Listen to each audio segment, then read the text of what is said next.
Assalamualaikum warahmatullahi wabarakatuh. Selamat pagi anak-anakku semuanya, kelas 12 Bisnis Daring Pemasaran.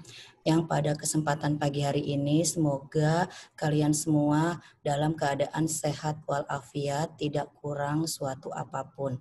Amin amin ya rabbal alamin. Sebelum Ibu Arna memulai materi pada pagi hari ini, ada baiknya kita membaca basmalah. Bismillahirrahmanirrahim. Baiklah, tidak lupa Ibu Arna mengingatkan sekali lagi bahwa setiap materi-materi yang Ibu Arna berikan, kalian bisa lihat penjelasannya melalui YouTube channel sekolah.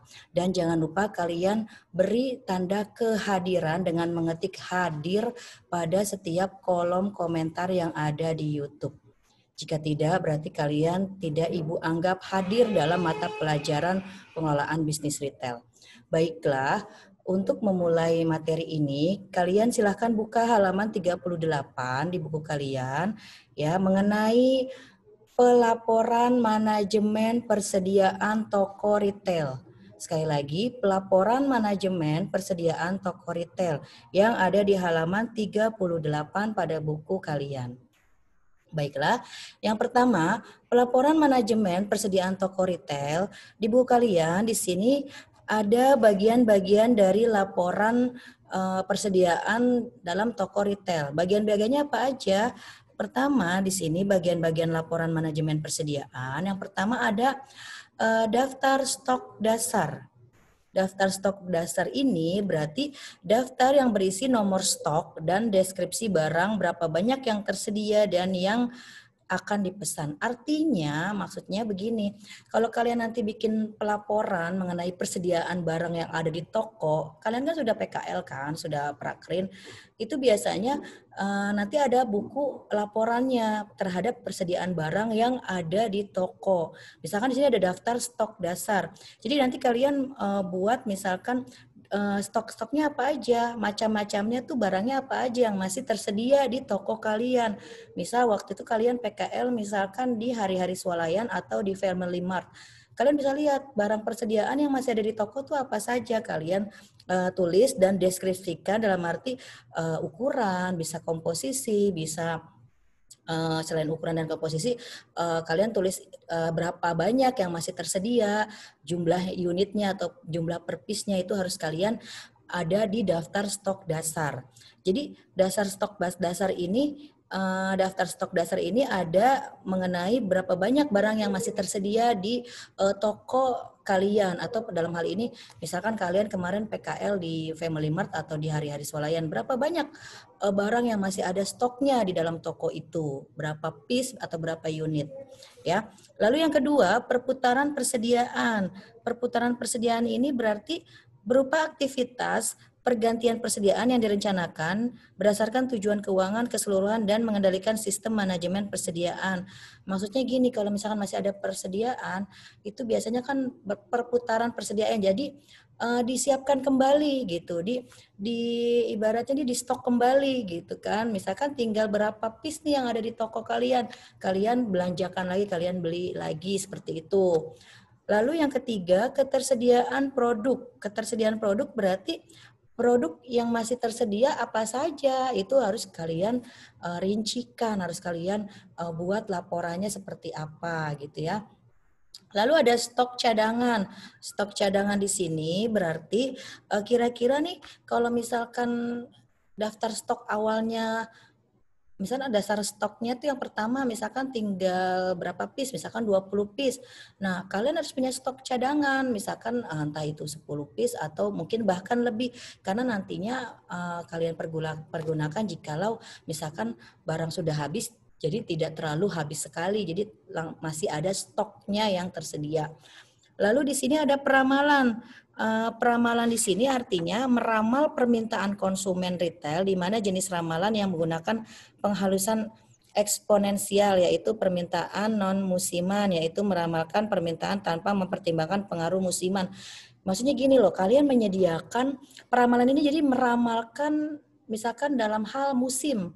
Misalkan sekarang lagi musimnya hujan nih, kira-kira stok apa yang harus disediakan dalam musim hujan ini, berarti jas hujan, atau mungkin kalian mau menjual payung, atau misalkan kalian mau menyediakan sepatu boot, seperti itu. Jadi kalian ramalkan kira-kira nih kebalikannya, kalau misalkan ini sekarang musimnya panas, panas berarti apa nih yang harus disediakan, seperti itu. Jadi peramalan ini tergantung musim yang terjadi saat ini. Lalu di sini ada titik pemesanan, yaitu sejumlah barang minimum yang harus tersedia sehingga barang tidak boleh habis sebelum pesanan berikutnya datang. Jadi yang tadi seperti Ibu Ana bilang, stok ada cadangannya. Jadi sebelum barang itu nantinya dibelanjakan lagi dan habis, harus ada titik pemesanan, dalam arti harus ada barang yang tersedia di dalam toko tersebut. Jadi jangan sampai barang itu habis lagi. Jadi harus ada stoknya gitu ya, sama seperti ini, stok cadangan. Lalu yang terakhir ada jumlah yang dipesan, berarti merupakan selisih antara jumlah yang tersedia dan titik pemesanan. Jadi jumlah yang dipesan ini maksudnya gini, kalau barang sudah habis, berapa barang yang mau kalian pesan untuk selanjutnya, untuk next-nya itu berapa gitu kan, yang akan kalian pesan nantinya. Jadi misalkan pertamanya ini kalian misalkan di sini kan sisanya berapa gitu ya yang masih tersedia, di sini juga sisanya berapa yang masih tersedia, lalu nanti kalian yang kalian pesan itu harus melebihi dari stok ketersediaan produk yang ada di toko. Seperti itu ya. Nah, yang kedua, di halaman selanjutnya yaitu halaman 39, bagian kedua, menganalisis kinerja barang dagangan sesuai atau sebagai persediaan. Di sini ada analisis ABC. Ya, analisis ABC di sini. Adapun langkah-langkah atau prosedur klasifikasi barang dalam analisis ABC adalah gitu ya. Jadi maksudnya ini analisis ABC ini metode yang dipakai untuk kalian membuat laporan persediaan barang. Yang pertama, menentukan jumlah unit untuk setiap tipe barang. Jadi jumlah unitnya ada berapa setiap tipe barang. Misalkan tipe barangnya tipe barang konsumsi. Misalkan kalau konsumsi kan berarti bisa beras, bisa misalkan gula gitu ya. Itu kalian tentukan jumlah unitnya berapa gitu. Jumlah piece-nya berapa yang mau nantinya kalian sediakan dalam stoknya itu gitu. Lalu yang kedua, menentukan harga per unit untuk setiap tipe barang, kayak tadi misalkan beras atau gula gitu ya. Berapa harga per unitnya yang kalian mau tentukan untuk nantinya dijual.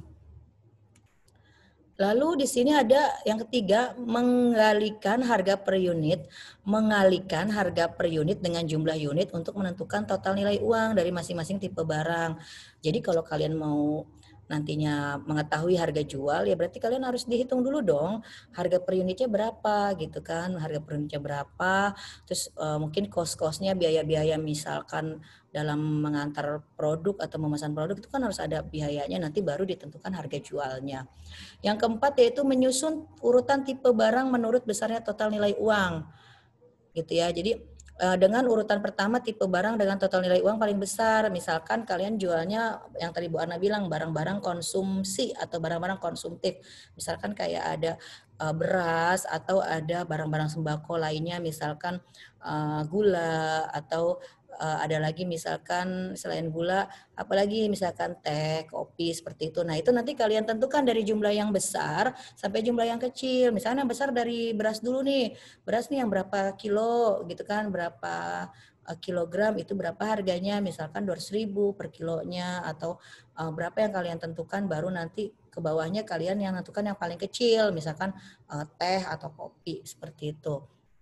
Lalu yang nomor 5, menghitung prosentase kumulatif barang dari banyaknya tipe barang.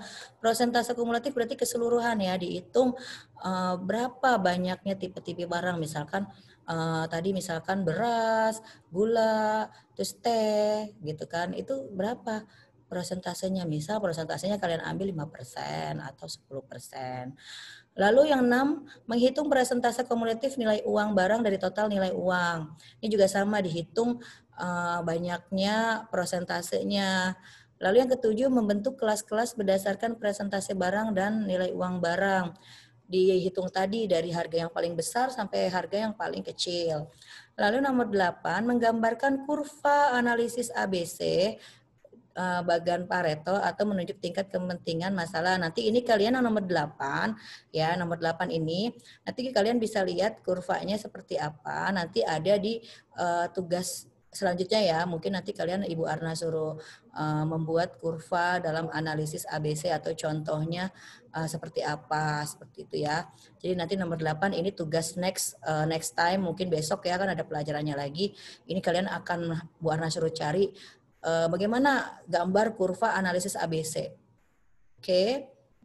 Nah, lalu yang terakhir ada yang kedua ini ya, dua dari terakhir ini analisis Seltrouw.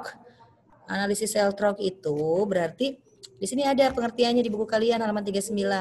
Analisis yang dilakukan dengan melakukan perbandingan antara penjualan aktual dan yang direncanakan untuk menentukan markdown awal yang dibutuhkan atau lebih banyak barang yang dibutuhkan untuk memenuhi permintaan. Artinya berarti kalian melakukan perbandingan nih antara barang yang mau dijual ke pasaran dengan nantinya yang dibutuhkan oleh banyak dari permintaan si konsumen. Misalkan tadi contohnya gini deh, contoh tadi beras tadi ya, beras itu kan itu sangat dibutuhkan banyak orang dan banyak permintaannya. Nah itu kalian harus membandingkan dalam arti ini kalau saya jual berapa rupiah, kira-kira kejangkau nggak ya, terjangkau nggak sama masyarakatnya. Kalau misalkan kita mau jual kualitas yang bagus, misalkan kualitas berasnya yang Rojo Lele atau yang Cianjur, nah berarti kita harus tahu nih segmen pasarnya harus yang apa.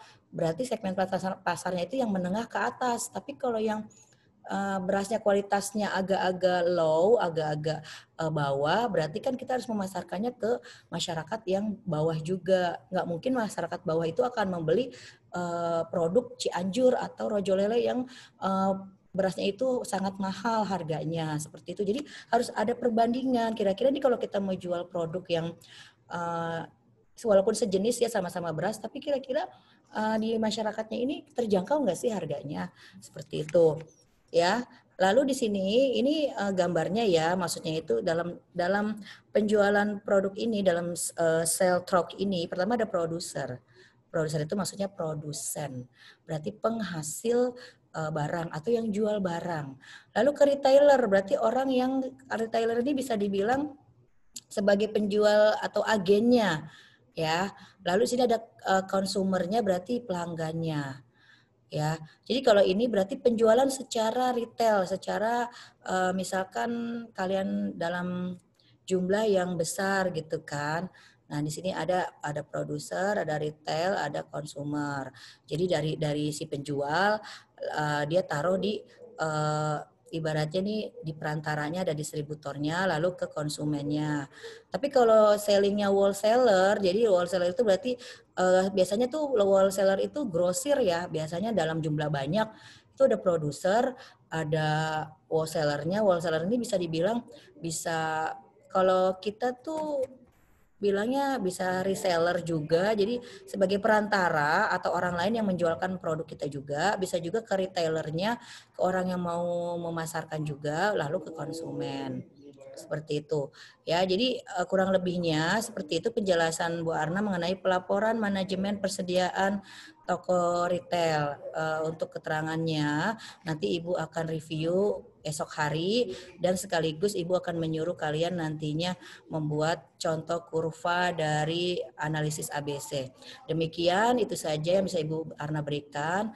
Kurang lebihnya mohon maaf. Sekali lagi jangan lupa kalian buka di channel YouTube sekolah mengenai materi ini. Oke, kurang lebihnya Ibu mohon maaf. Sekali lagi wassalamualaikum warahmatullahi wabarakatuh.